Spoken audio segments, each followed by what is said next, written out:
Le public ici, au Château de la Moute, est extrêmement chaleureux.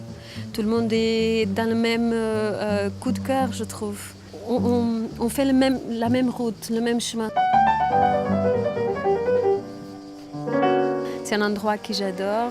J'aime bien les gens, la gentillesse et tout ça. C'est discret et intime surtout. Ça convient au fado définitivement.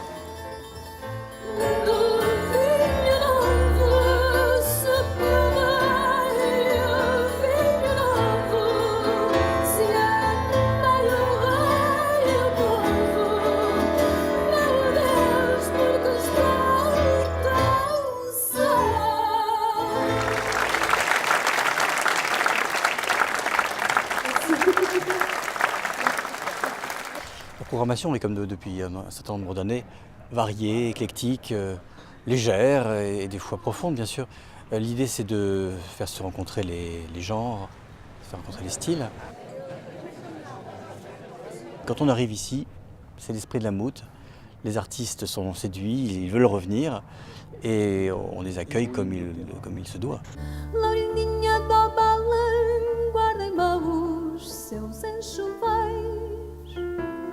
A noitinha no ecrã rabisca amor em 100 Moraes.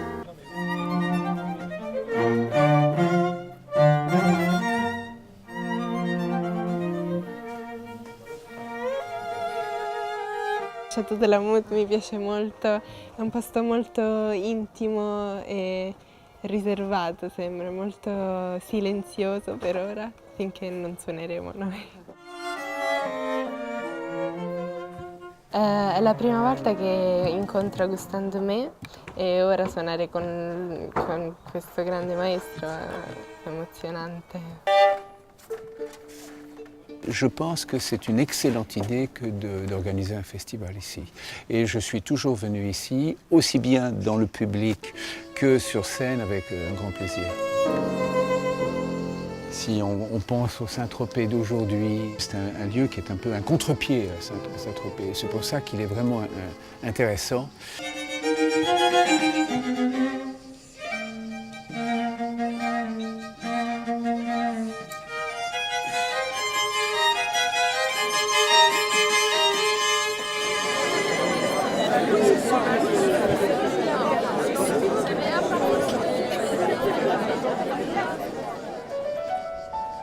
Je pourrais dire que les nuits du Château de la Moute, je suis tombée dedans toute petite. J'ai assisté au démarrage de cette idée magnifique qu'avait eu Annette Troisier-de-Diaz, la propriétaire du Château de la Moute, de créer les nuits du Château de la Moute. Et elle avait invité des gens peu connus, comme William Christie, des gens charmants comme Jean-Philippe Odoli, des musiciens qui, à son avis, avaient un vrai avenir. Et c'est comme ça que c'est parti. La particularité, c'était 3 chaises paillées, un vieux lampadaire, mais une ambiance magnifique dès le début.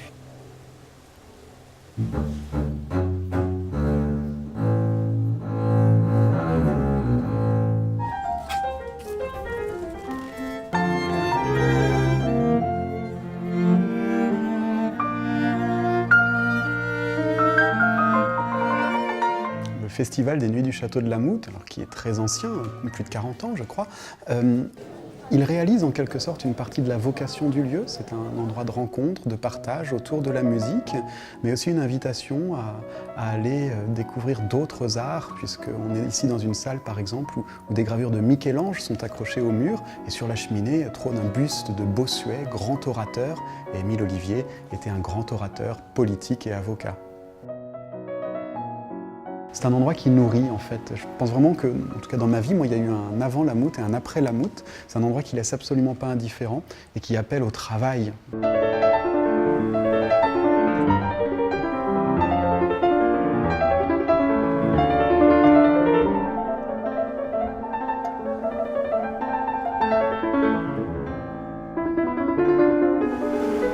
Ici c'est tellement calme, c'est tellement beau, que je pense que tous ces artistes qui sont venus à Saint-Tropez, qui aimaient les belles choses, qui aimaient la vie, ils venaient tous fatalement ici. Alors Colette, elle écrivait là derrière les bambous, on l'entend écrire. Karajan, il était là-bas dans sa petite tour, il préparait ses partitions pour la rentrée pour le Philharmonique à Berlin. Brigitte Bardot, elle était là à 2 encablures. Donc, ils sont tous venus ici, ils ont tous adoré cet endroit, et je pense que c'est un peu ici, pour moi, qu'est né le festival.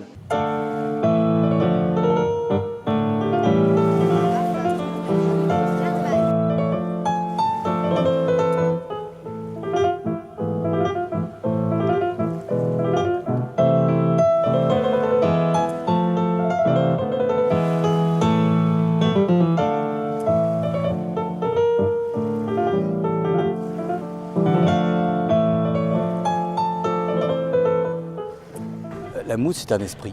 Je dirais que c'est vraiment un esprit qu'on essaie de préserver. Une maison dans laquelle on se retrouve, on reçoit des grands artistes, des points de vue différents. On refait le monde la nuit. Oui, c'est une maison normale, mais qui partage avec un grand public.